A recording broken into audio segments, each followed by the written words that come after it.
Good morning, children. Welcome to your new session. Chapter 1, The Sentence. Read the following groups of words.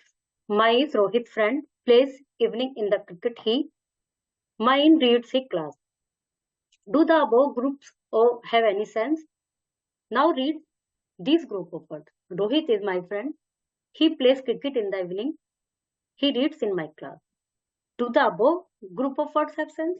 अभी हमने पहले वाले sentence पढ़े. My is Rohit friend, plays evening in the cricket he. तो इनका कोई sense clear नहीं है.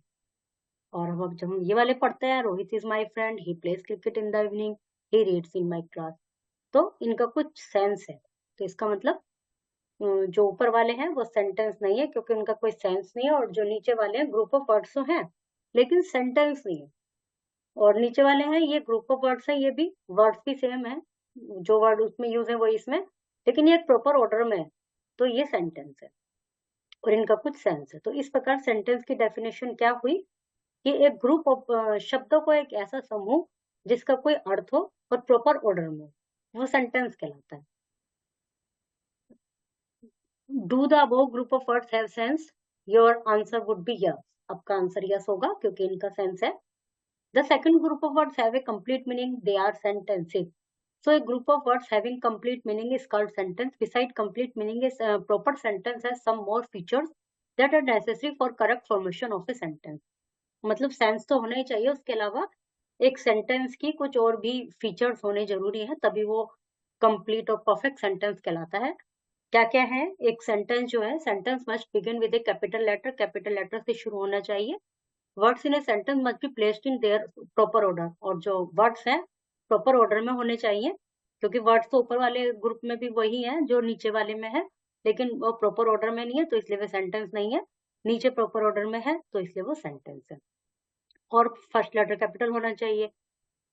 उसके बाद क्या है कि पंचुएशन मार्क से एंड होना चाहिए, जैसे क्वेश्चन मार्क हो, ये इसमें कोई क्वेश्चन है तो क्वेश्चन मार्क होना चाहिए. स्टेटमेंट है तो फुल स्टॉप होना चाहिए. कोई फीलिंग प्रदर्शित कर रहा है हमारा जो शब्दों का समूह है, तो उसमें एक्सक्लेमेशन मार्क होना चाहिए. Okay. Put a tick against the group of words which are sentence. जो ग्रुप ऑफ वर्ड्स सेंटेंस है उनको टिक करना है. जैसे my father bought a new car, बिल्कुल क्लियर है, फुल स्टॉप भी है इसमें, तो इसको टिक करेंगे. The postman no, delivered the letter no, love my no, I love reading novel, tick करेंगे. Minister delivered a free speech, yes. November no, December is the coldest month of the year, yes, ये भी sentence है. अब इनको proper order में करना है. सबसे पहले सब्जेक्ट, फिर वर्ब, हेल्पिंग वर्ब है तो हेल्पिंग वर्ब, फिर मेन वर्ब, और फिर बाकी बचा हुआ जो भी इसमें ग्रुप में है वो सब आ जाएंगे. तो जो सबसे पहले आता है वो सब्जेक्ट होता है, वो कैपिटल लेटर से स्टार्ट होता है. उसके बाद जब वर्ब स्टार्ट हो जाती है तो वो सेंटेंस प्रेडिकेट, वो वाला पोर्शन प्रेडिकेट पोर्शन कहलाता है. जैसे Tom the apple had eaten, तो Tom had eaten the apple, सबसे पहले टॉम आ गया, सब्जेक्ट आ गया, फिर हेल्पिंग वर्ब है इसमें हैड, हैड आ गया, फिर मेन वर्ब आ गई. अब क्या बचा? द एप्पल, वो लास्ट में आ गया. ओके.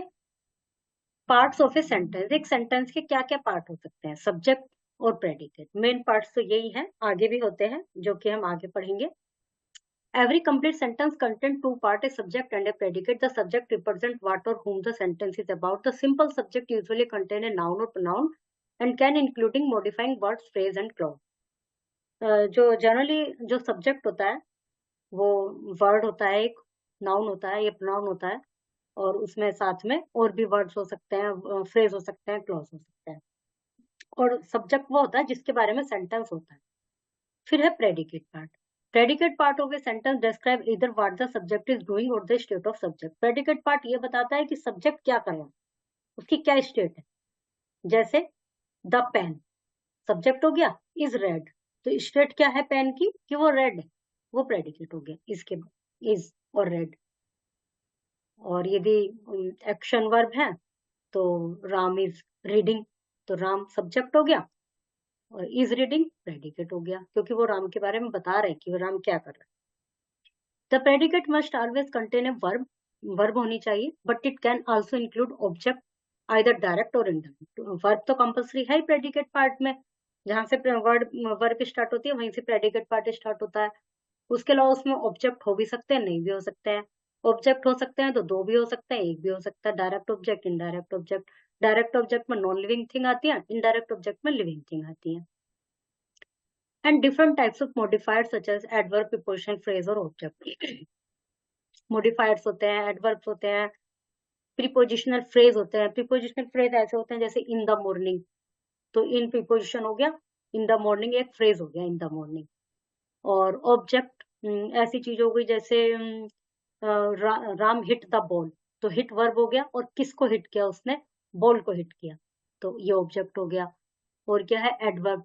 इसको ऐसे भी कर सकते हैं, राम हिट द बॉल क्या कहते हैं, फास्टली, तेजी से किया, तो एडवर्ब भी आ गया।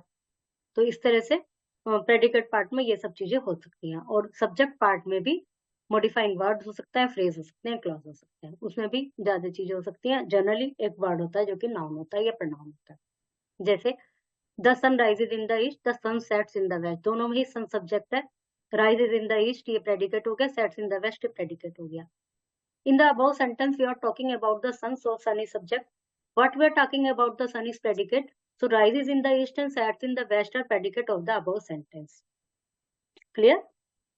Rises in the east और sets in the west ये दोनों predicates हैं. Circle the subject and underline the predicate in these sentence. My father. Verb क्या है? Gave. तो ये subject, बाकी सब predicate. The officer. फिर verb क्या आ गई? Gave. तो वो subject the officer, बाकी सब predicate. Okay? ऐसे ही करना है सब सेंटेंस में।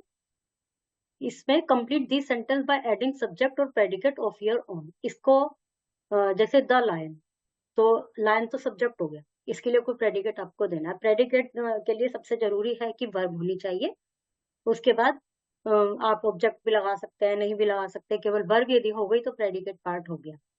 तो इसमें हम कर सकते हैं the lion roars loudly, roar माने वर्ब हो गई, लाउडली हो गया उसका एडवर्ब। इसमें हमें सब्जेक्ट लिखना है, राइट्स वेल, अच्छा लिखता है, कुछ भी आप अपने पास से लिख सकते हैं। ठीक है, ये करना है आपको। Kind of sentence, declarative, imperative, interrogative, exclamatory, optative. Declarative sentence, a sentence that declares or states something is declarative sentence. Declarative sentence are two types, affirmative and negative. एक जो सेंटेंस होता है वो डिक्लेरेटिव सेंटेंस होता है जिसमें कुछ कहा जाए, क्लियर किया जाए। नेगेटिव भी हो सकता है, अफर्मेटिव भी हो सकता है। जैसे he goes to school, the peon reopens to, the school reopens today, दोनों अफर्मेटिव है। Negative, he can not dance well, she is not well, इनको भी हम नेगेटिव बना सकते हैं। He does not go to school, the school does not reopen today. Imperative, sentence that express command, request, advice, order और suggestion are called imperative. जिसमें कोई command हो, रिक्वेस्ट हो, ऑर्डर हो, वो सब इंपेरेटिव सेंटेंस कहलाते हैं। और इंपेरेटिव सेंटेंस की पहचान ये भी होती है कि उसमें शुरू में ही वर्ब होता है, सब्जेक्ट नहीं होता। जैसे do your homework properly, come here, bring the box, please help me, never lose your patience. सभी में ही सबसे पहले वर्ब है, कोई भी इसमें सब्जेक्ट नहीं। ओके, क्लियर है? Interrogative sentence, the sentence that asks question is called an interrogative sentence. What are you doing? Interrogative sentence दो तरह से बनते हैं, एक तो WH वर्ड से, what, when, where, how, yes, और एक हेल्पिंग वर्ब से, जैसे what are you doing, WH word से हो गया। I can go, डिक्लेरेटिव हो गया। इसी को यदि इंटरोगेटिव करना है तो कैन शुरू में लग जाएगा, can I go, interrogative. Okay, what are you doing हो गया। फिर exclamatory, sentence that express strong feeling or emotions are called exclamatory sentence. They end with an exclamation mark. How melodiously she sings, what a beautiful dress it is, कितना अच्छा वो गाती है। और दूसरा सेंटेंस है, ड्रेस कितनी सुंदर है, एक्सक्लेमेटरी मार्क लग गया। ऑप्टेटिव, प्रेयर करते हैं गॉड की, may God bless you, would that I were A bird.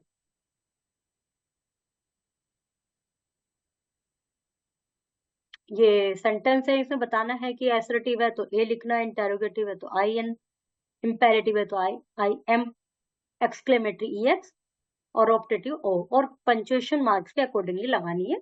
इसमें किसी में पंक्चुएशन मार्क नहीं है, ना फुल स्टॉप है, ना इंटरोगेटिव है, ना कुछ है, तो ये आपको लगाना है। Okay, you can find their answer in answer key also, but you have to try to do yourself. Answer this question by choosing the right option. Identify the kind of sentence. Please help me find my book. मेरी book ढूंढने में मेरी सहायता कीजिए। तो interrogative, imperative, declarative या exclamatory. Please वाले imperative में आए, ऊपर आपने पढ़ा था। ओके, इसमें सब्जेक्ट चूज करना है।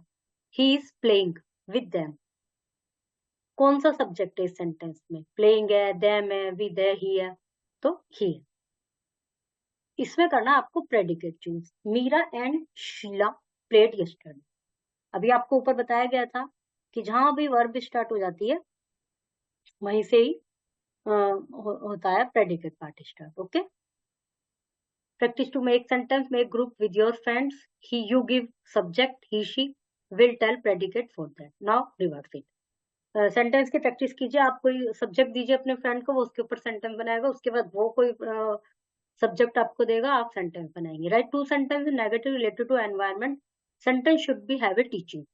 दो ऐसे सेंटेंस लिखने हैं जो कि एनवायरमेंट से रिलेटेड हो और उनमें कोई ना कोई मॉरल टीचिंग होनी चाहिए, जैसे डोंट प्लग द फ्लावर, इस तरह से। Okay, now chapter is completed.